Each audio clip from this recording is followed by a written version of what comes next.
सर्वप्रथम सप्रेम जय भीम। इथे आलेल्या सर्व पत्रकार बंधूंचं मी अभिनंदन करतो।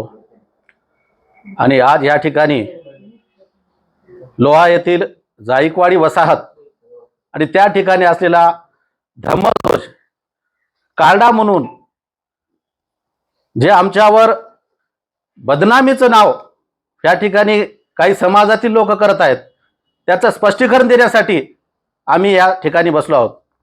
झेंडा काढून आज 2 महिने झालं आणि तिथं असलेल्या लोकांचा कांगावा 2 महिने झालं चालूच आहे। आणि त्याविषयी झेंडा का काढा याचं स्पष्टीकरण निर्मले साहेबांनी व्यवस्थितरित्या दिलेलं आहे। आणि माझ्या कुटुंबावर आमचे काका आंबेडकरी चळवळीमध्ये इतिहास त्यांचा काढून पहा की त्यांनी आतापर्यंत काय कार्य केलेलं आहे। आणि त्या नावाला बदनाम करण्यासाठी इथं असलेले काही लोक हे जाणीवपूर्वक त्या ठिकाणी बसून रोज ना रोज वेगवेगळ्या प्रकारचं भाषण करून अपमानित करून आम्हाला बदनाम करण्याचं सुपारी त्या लोकांनी घेतलेली आहे। मी काही गोष्टी तुम्हाला सांगतो। त्या ठिकाणचा झेंडा कसा निघाला, काय निघाला या बाबतीमध्ये निर्मले साहेबांनी सगळ्या गोष्टी सांगितलं। त्या गायसमुद्रे साहेबांनी काकाला बोलवलं आणि ते व्हिडिओ सुद्धा त्या झेंडा काढताना तुम्ही केलेला आहे।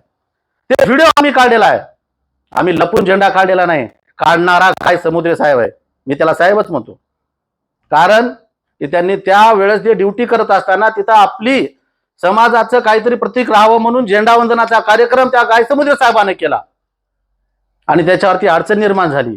सैरावेर पळू लागला, ती जागा मूळ मालकाकडे गेली आणि मूळ मालकाकडे गेल्याने समाजातील काही व्यक्तीला त्यांनी फोन करून ही माहिती दिली। माहिती दिल्यानंतर झेंडा काढा सगळ्या गोष्टी झाली। त्या गायसमुद्रेला नंतर उचलून नेलं आणि त्याला म्हणण्यात आलं की समाजातले काय ते 2च नेते आहेत काय, आम्ही नाही काय, ते कोण आहेत? जर ते गायसमुद्रेला जर त्याला नेलं असतं, आम्ही म्हणलं असतं की समाजातले तुम्हीच काय, आम्ही नाही काय। त्याला मदतीला ज्या वेळेस पाहिजे होतं त्यावेळेस आम्ही मदतीला गेलो आणि सन्मानपूर्वक ते ध्वज काढला आणि ते व्हिडिओ तुम्ही सर्वांनी पाहिला। त्याच्यात आमचा बालाजी खिल्लारे, आमचे काका बबनरावजी निर्मले यांचा रोल त्याच्यामध्ये काय आहे तुम्हाला माहिती आहे।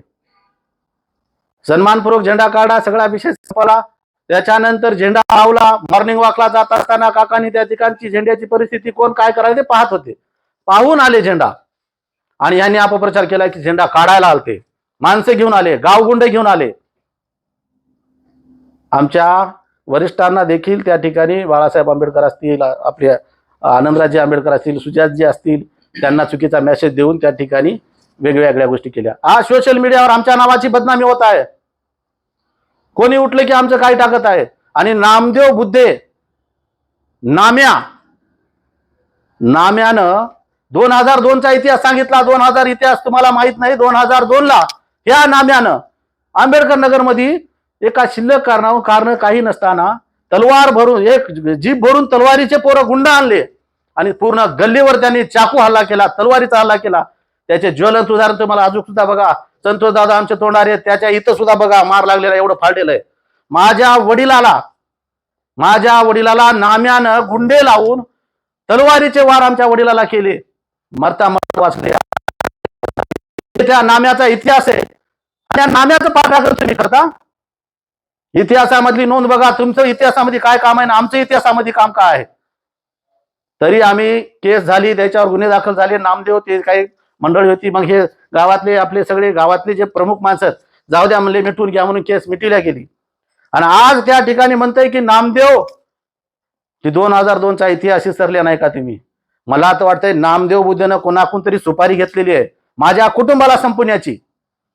तलवारीचा विषय असताना देखील आम्ही शांत बसलो, कारण की आम्ही बुद्धाचा मार्ग अवलंबणारे माणसं आहोत, शांतताप्रिय आम्ही आहोत, कायदा घेणारे माणसं आहोत। नामदेव बुद्धेनं कोणाची तरी सुपारी घेतली आणि नामदेव बुद्धेकडून माझ्या कुटुंबावर कधीही प्राणघातक हल्ला होऊ शकतो, ही गोष्ट नाकारता येत नाही। माझ्या कुटुंबातील कोणत्याही सदस्याला कसल्या प्रकारची हानी जर झाली त्याची पूर्ण जबाबदारी, पूर्ण आरोप मी या नामदेव बुद्धेवर करतो। ही गोष्ट तुम्ही या पत्रकार परिषदेच्या माध्यमातून मी सर्वांना सांगू इच्छितो।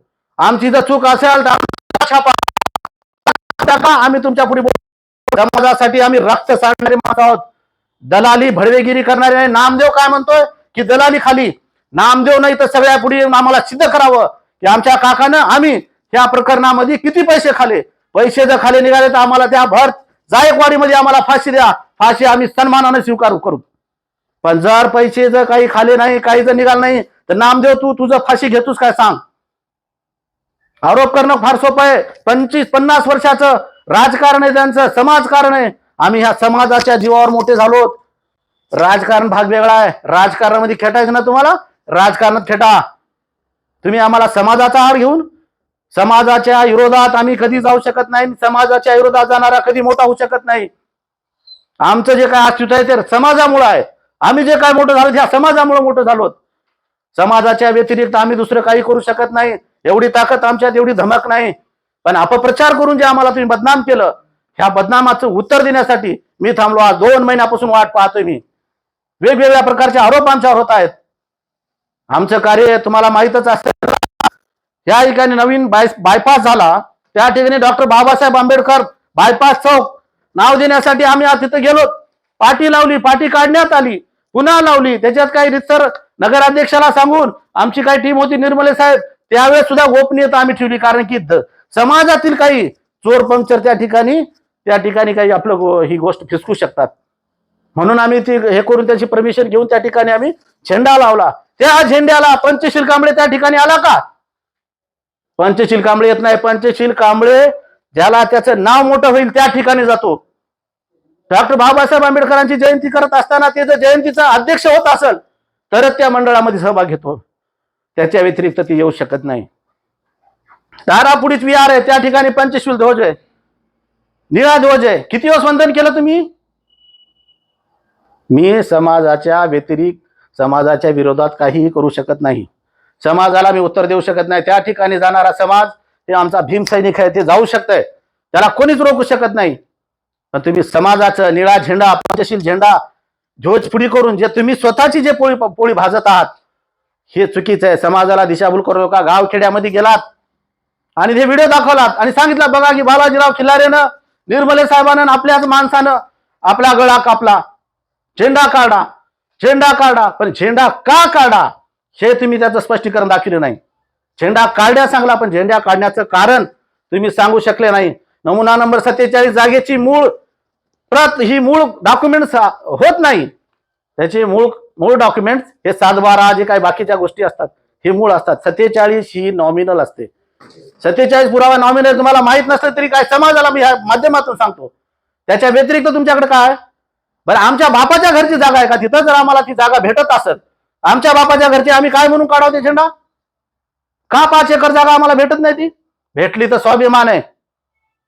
पण विनाकारण जागा तुमची नसताना, काही गोष्टी नसताना देखील तुम्ही दिशाभूल करायला, ही दिशाभूल थांबली पाहिजे. आमच्यावर होणारी बदनामी ही थांबली पाहिजे. तुम्हाला वाटत असाल की हे 2 दिवस झेंड्याचं हे करून आमचं बदनामी करून सगळ्या गोष्टी तुम्हाला पोळी भाजता येईल. मी ह्या समाजाला विनंतीपूर्वक सांगतो, समाजाला, मी त्यांना सांगत नाही. तुम्हाला काय करायचं करा. राजकारणात तुम्हाला कधी बी सोडून द्यायचे. ज्यावेळेस 2008ला आमचा पराभव झाला तेव्हा तुम्ही आमच्या पाठीत खंजीर खुपशिलं म्हणून आमचा पराभव झाला. तुम्ही जर समोर आले असले ना तुम्हाला तेच कळालं असतं. राजकारणाचा भाग याच्यात नको. राजकारण आम्हाला करायचं नाही. आम्हाला समाजातून मिळालेला आरोप त्याचं उत्तर आम्ही देण्यासाठी ठिकाणी आलो.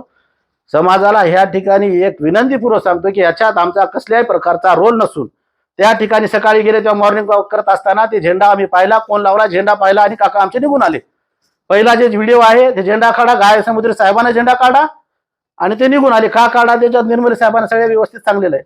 आमचा कसल्याही प्रकारचा आरोप नाही. आम्ही कोणाला धमकी देत नाही. या 2 महिन्यामध्ये बघा आमच्याकडून कोणती तुम्हाला पोस्ट पडलेली आहे का बघा. कोणत्या जाणाऱ्या व्यक्तीला आम्ही रोखण्याचा प्रयत्न केले का बघा. समाज आहे, समाज जात आहे, स्वाभिमान आहे. निळा झेंडा आमची आत्मा आहे, पंचशील ध्वज हे आमचा जीव आहे. त्याच्यासाठी आम्हाला जावं लागतं. आम्ही जाणार, कुठे बी जाणार. त्या ठिकाणी मी सुद्धा जातो. पण त्या ठिकाणी जे भडवे बसलेत, जे दलाल आहेत, त्या दलालामुळे आम्ही त्या ठिकाणी जाणार नाही. पंचशील ध्वज, निळा ध्वज, बाबासाहेब, गौतम बुद्ध हे जे आमचे सगळ्या गोष्टी महामानव आहेत त्यांचा आदर केल्याशिवाय कुणीही मोठं होऊ शकत नाही. करावंच लागणार आहे. एवढंच बोलतो. मी माझ्या समाजाला पूर्ण एक बार हात विनंती करून सांगतोय की ह्या आरोपाला आमच्यावर झालेल्या खोट्या आरोपावर बळी न पडता इथून पुढे आमच्यावर कसल्या प्रकारचे सोशल मीडिया असेल कोणत्या असेल त्याच्यावर आरोप न करता सत्यता पडताळावी, सत्यता जाणून घेऊनच बोलावं, एवढं मी या ठिकाणी बोलतो. जय भीम, जय संविधान, जय भारत.